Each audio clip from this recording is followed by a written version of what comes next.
저는 올해로 62세가 된 전직 교사입니다. 36년간 서울 시내 고등학교에서 국어를 가르치며 수많은 아이들의 꿈을 키워주는 일에 평생을 바쳤습니다. 그렇게 정년을 채우고 퇴직한 저는 남편과 함께 경주로 여행을 떠났습니다. 당시엔 단순히 몸과 마음의 휴식이 목적이었지 무언가 새로운 일을 시작하겠다는 생각은 전혀 없었습니다. 그런데 그날은 유독 날씨가 화창했습니다. 따스한 봄볕이 내리쬐고 벚꽃이 만개한 길을 걸으며 마음이 한없이 평온해졌습니다. 그렇게 고즈넉한 한옥마을을 거닐다 우연히 들어선 곳이 있었습니다. 전통 가옥을 개조한 한옥 카페였습니다. 겉보기엔 운치 있어 보였지만 막상 안에 들어가니 실망스러웠습니다. 차는 맛이 밋밋했고 전통 디저트라고 내놓은 것들은 너무 달거나 퍽퍽했습니다. 그런데도 사람들이 줄을 서서 기다리며 들어오는 모습을 보고 깜짝 놀랐습니다. 한복을 입고 사진을 찍고 전통문화 체험이라는 태그를 달며 SNS에 올리는 손님들로 가득했습니다. 그때 남편이 말했습니다. 여보, 우리도 이런 거 한번 해볼까? 처음엔 헛맹랑한 소리라고 생각했는데 문득 머릿속에 뭔가 떠오르는 것이 있었습니다. 그 순간의 영감이 저희 부부의 노후를 완전히 바꿔놓았습니다. 이 정도 수준의 이만한 손님이라면 우리가 제대로 하면 충분히 성공할 수 있지 않을까? 그날 저녁 숙소에서 남편과 진지한 대화를 나눴습니다. 여보, 우리도 한옥 카페를 해보자. 진짜 맛있는 차와 정성스런 전통 디저트로 승부하는 거야. 당신은 글도 잘 쓰고 문화에 대한 이해도 깊잖아. 국어 선생님이 전통 문화 콘텐츠 못 만들겠어? 그 말이 저를 움직였습니다. 그렇게 저희 부부는 경주 일대의 부동산을 알아보기 시작했습니다.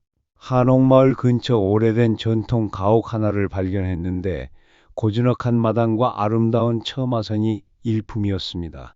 퇴직금 전부와 서울에 있던 집을 담보로 대출을 받아 총 12억 원가량의 자금을 마련했습니다.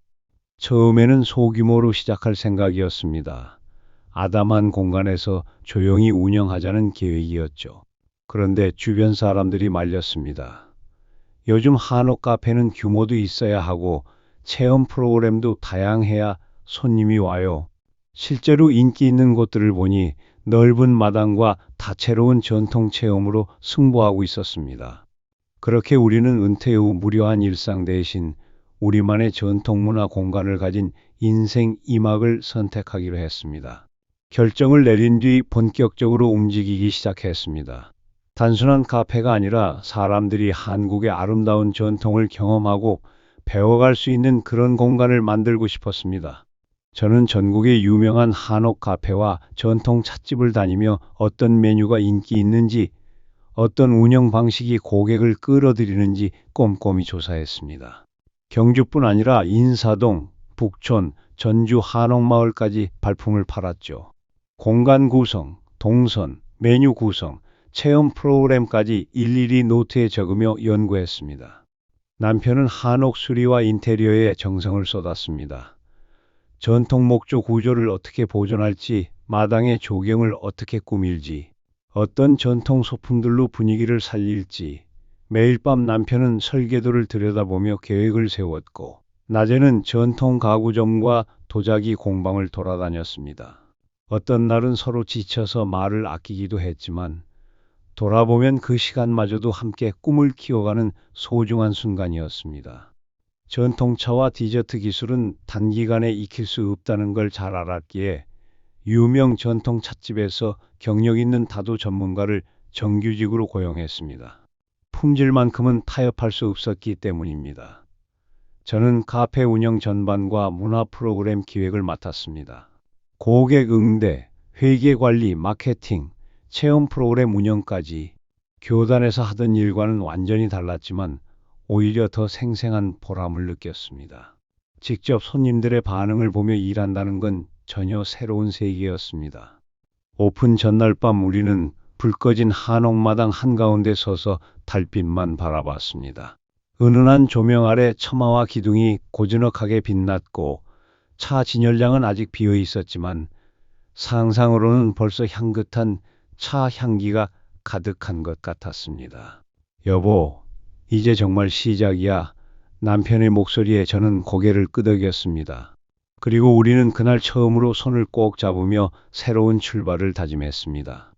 오픈 이후 SNS 덕분에 금세 입소문이 퍼졌습니다. 경주 숨은 한옥 카페 대박, 진짜 전통차 맛집 발견. 블로그와 인스타그램에는 손님들의 후기가 넘쳐났고 특히 주말이면 하루 매출이 800만 원을 넘기기도 했습니다. 지역 방송에도 소개되자 평일임에도 예약이 꽉 차기 시작했습니다. 우리는 매일이 꿈만 같았습니다. 이른 아침이면 은은한 차향이 한옥 전체를 감쌌고 따스한 햇살이 창호지를 통해 스며들 때면 정겨운 분위기 속에서 손님들이 들어오기 시작했죠. 한복을 입고 온 가족들, 데이트하는 연인들, 경주 여행 온 외국인 관광객들, 전통 문화에 관심 많은 대학생들까지 사람들의 행복한 웃음소리가 마당에 퍼졌고 그 모습을 바라보는 남편은 언제나 뿌듯한 미소를 짓고 있었습니다. 어느 날 오후 한가한 시간에 남편이 조용히 말했습니다. 여보, 정말 기적 같아. 우리가 이런 일을 하게 될 줄 누가 알았겠어. 저는 마루에 앉아 마당을 바라보며 대답했습니다. 이게 우리가 함께 만든 두 번째 인생이야. 교직보다 훨씬 의미 있는 것 같아. 사업도 잘 되고 남편이 행복해하는 모습을 보니 저도 충만한 하루하루를 보내고 있었습니다. 그땐 정말 모든 것이 완벽하게 흘러가는 줄만 알았습니다. 그런데 그 행복은 딱 거기까지였습니다. 성수기가 끝난 10월, 관광철이 지나고 날씨가 쌀쌀해지자 손님 발길이 급격히 줄었습니다. 평일에는 하루 종일 손님이 한 팀도 없는 날이 있었고 주말도 예전 같지 않았습니다. 고정비는 그대로였기에 카페 운영은 빠르게 적자로 돌아섰습니다. 결국 다도 전문가와 직원들에게 양해를 구하고 계약을 정리했습니다. 저와 남편은 다시 둘만의 힘으로 돌아갔습니다. 직접 청소하고 직접 차를 우리고 간단한 디저트만 외부에서 납품받아 최소한으로 운영했습니다. 하지만 포기할 수는 없었습니다. 아직 겨울이 오기 전 다음 봄 관광철을 준비할 시간은 충분하다고 믿었습니다. 남편은 SNS 계정을 다시 정비하며 꾸준히 포스팅했고 저는 온라인 마케팅과 체험 프로그램 개발에 대해 다시 공부하기 시작했습니다. 기존 사진들을 보완하고 한옥의 분위기를 더욱 아늑하게 만들기 위해 조명과 소품을 바꾸며 공간을 재구성했습니다. 겨울 동안에는 한옥의 운치를 살린 겨울 한정 메뉴를 개발했고 봄에는 벚꽃과 어울리는 계절 한정 차와 디저트를 선보였습니다. 전단지도 직접 만들어 경주 시내 주요 관광지에 배포했습니다. 내년 봄엔 반드시 다시 손님들이 돌아올 거야 라는 희망으로 하루하루를 버텨냈습니다. 그리고 드디어 봄 관광철이 다가왔습니다. 4월 중순 벚꽃이 피기 시작하면서 손님들이 조금씩 돌아오기 시작했습니다. 하지만 기쁨은 오래가지 않았습니다. 저희 한옥 카페 바로 인근에 대형 프랜차이즈 카페 체인점 두 곳이 새로 문을 연 것입니다. 한 곳은 현대적으로 리모델링한 한옥 스타일 카페였고 또 한 곳은 본사의 강력한 마케팅을 바탕으로 한 유명 브랜드였습니다. 고객들은 선택의 폭이 넓어졌고 저희 카페는 그중 하나일 뿐이었습니다. 가격 할인도 해보고 체험 프로그램 쿠폰도 제공했지만 유명 브랜드의 힘은 컸습니다. 오히려 손님들은 우리 카페에 대해 예쁘긴 한데 좀 비싸다는 반응을 보였고 저희도 체력과 자금이 빠르게 소진되기 시작했습니다. 그러던 중 7월 중순 기상청이 집중호우를 예보하던 날 경주 일대에 폭우가 쏟아졌습니다. 저희 한옥의 기와 일부가 손상되고 마룻바닥에 침수가 발생했습니다. 전통 목조 구조물 복구는 일반 건물보다 훨씬 까다로웠고 전문 업체를 불러야 했습니다. 복구 비용만 수천만 원이 들었습니다. 보험으로 일부는 보상받았지만 이미 누적된 적자와 매출 부진, 임대료와 대출 이자까지 더해져 더 이상 감당할 수 없는 상황이 되었습니다. 더 이상은 버틸 수 없다는 결론에 도달한 저희 부부는 깊은 밤을 새워 고민한 끝에 결국 폐업을 결심했습니다. 그날 마루에 앉아 마당을 바라보던 제 눈앞에는 오픈 첫날 환하게 웃던 남편의 얼굴이 떠올랐습니다. 손님들로 북적이던 한옥의 정겨운 분위기, 은은한 차향, 전통 디저트의 달콤한 냄새가 기억 속에 맴돌았습니다. 이 모든 것을 지켜내지 못했다는 자책감에 가슴이 무거워졌습니다. 그리고 저는 깨달았습니다. 이제 진짜 현실로 돌아가야 할 때구나. 구직 사이트를 새로 고침하며 하루를 보내는 시간이 길어졌습니다. 이력서를 보낸 곳에서는 연락이 없거나 며칠 뒤 불합격 통보가 날아왔습니다. 학원 강사직은 젊은 선생님을 선호한다며 나이를 문제 삼았고, 마트나 편의점 알바도 60대는 힘들다는 반응이었습니다. 그렇게 몇 주가 흐른 어느 날 밤 유튜브 영상 하나를 보게 되었습니다. 제목은 60대 여성도 가능한 가사 도우미, 은퇴 후 새로운 시작이었습니다. 그 영상 속 분은 저와 비슷한 연배의 전직 간호사였는데 퇴직 후 적응에 어려움을 겪다가 가사 도우미 일을 시작했다고 말했습니다. 몸은 힘들지만 그래도 내 손으로 벌어서 당당하게 살 수 있다는 게 얼마나 다행인지 몰라요. 그분의 말이 마음 깊이 와닿았습니다. 곧바로 인터넷에서 가사 도우미 관련 정보를 찾아보고 업체에 연락했습니다. 건강한 몸, 성실한 성격, 기본적인 가사 능력만 있으면 되었고 나이 제한도 크지 않았습니다. 사실 처음에는 자존심이 허락하지 않았습니다. 수십 년간 교단에 서서 아이들을 가르치던 제 모습과 비교하면 너무도 다른 현실이었으니까요. 하지만 더 이상 버틸 여력이 없었습니다. 매달 250만 원 넘는 대출 이자, 줄어드는 예금 잔고, 남편의 걱정 어린 눈빛, 무엇이든 시작해야 했습니다.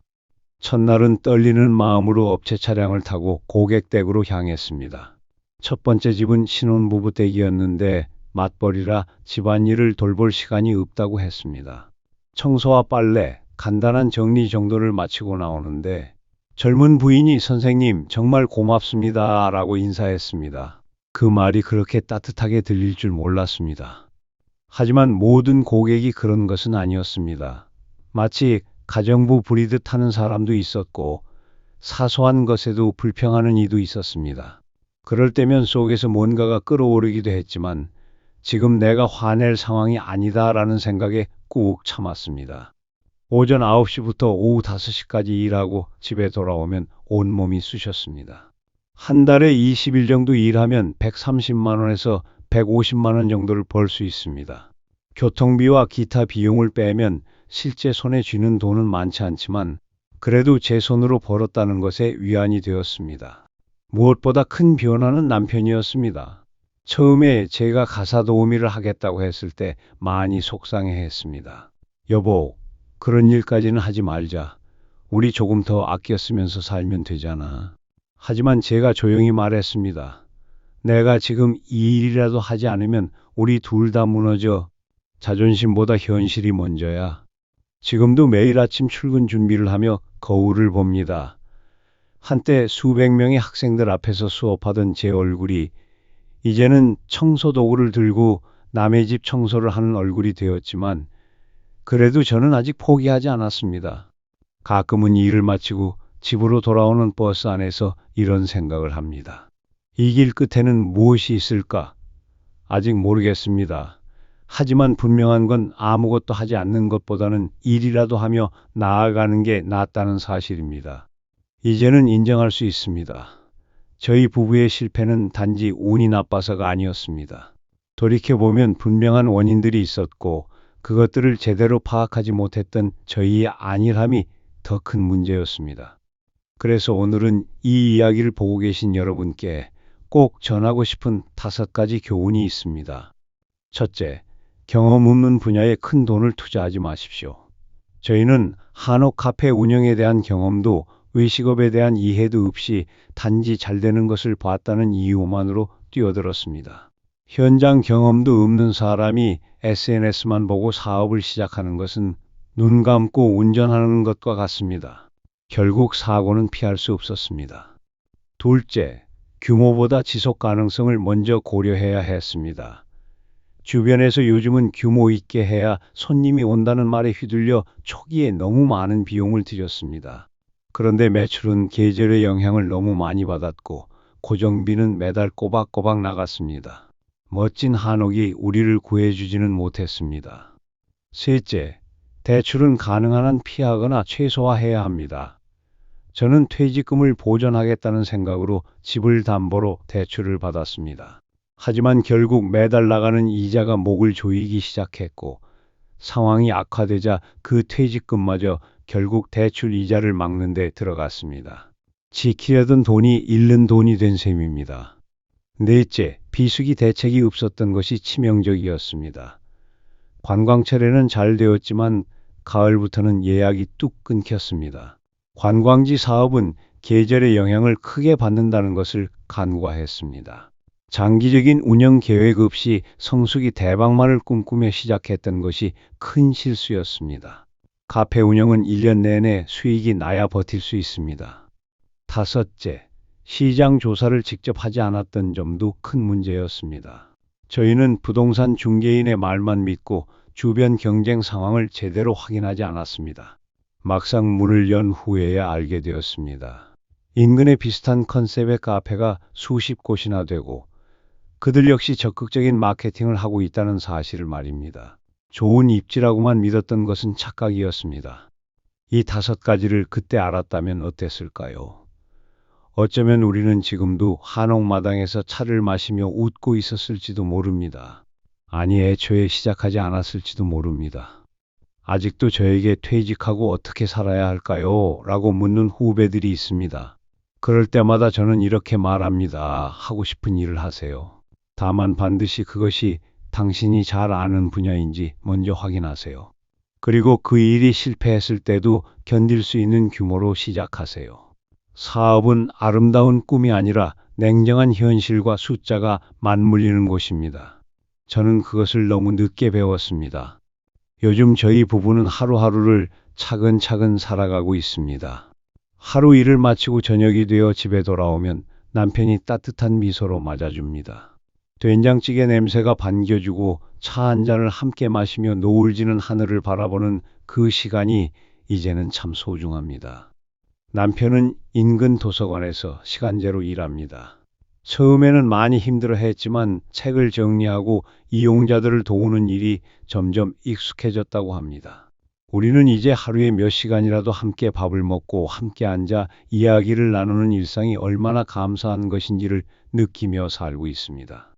퇴직 후 처음 꿈꾸었던 자유로운 인생 2막은 오히려 우리에게 가장 혹독한 현실을 안겨주었습니다.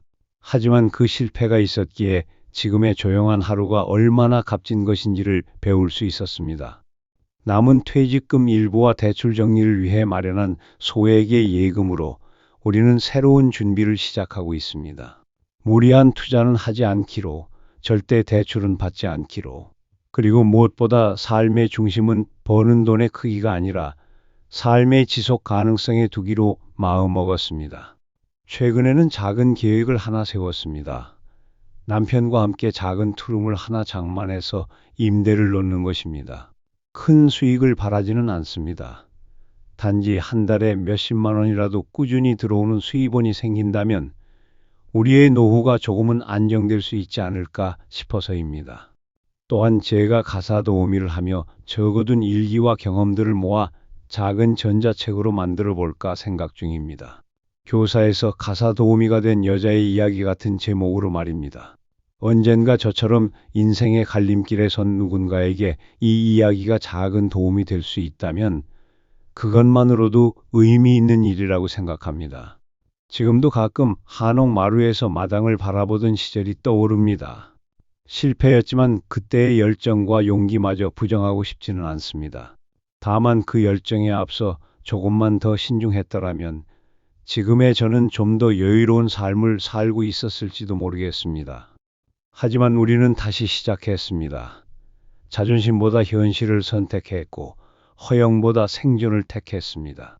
그리고 그 선택은 비록 고되고 느릴지언정 분명히 저희를 다시 안전한 곳으로 데려다 줄 거라 믿습니다. 혹시 이 글을 보시는 분들 중에 저와 같은 상황을 고민 중이신 분이 계시다면 꼭 말씀드리고 싶습니다. 인생은 길고 퇴직은 끝이 아닙니다. 실패는 아프지만 다시 일어서는 것은 의지입니다. 지금 우리가 꾸는 꿈은 단순합니다. 빚을 다 갚고 작더라도 우리 집 한 채 마련하고 손주들 용돈이라도 챙겨줄 수 있는 그런 조용하고 따뜻한 노후. 그렇게 하루하루를 감사하며 살아가는 것입니다. 오늘의 이야기는 여기까지입니다. 끝까지 시청해주신 여러분들께 진심으로 감사드립니다. 앞으로도 저희 노후 금융 이야기 채널은 기막힌 사연과 알찬 금융 정보로 여러분을 찾아뵙겠습니다. 구독과 좋아요로 응원 부탁드립니다. 감사합니다.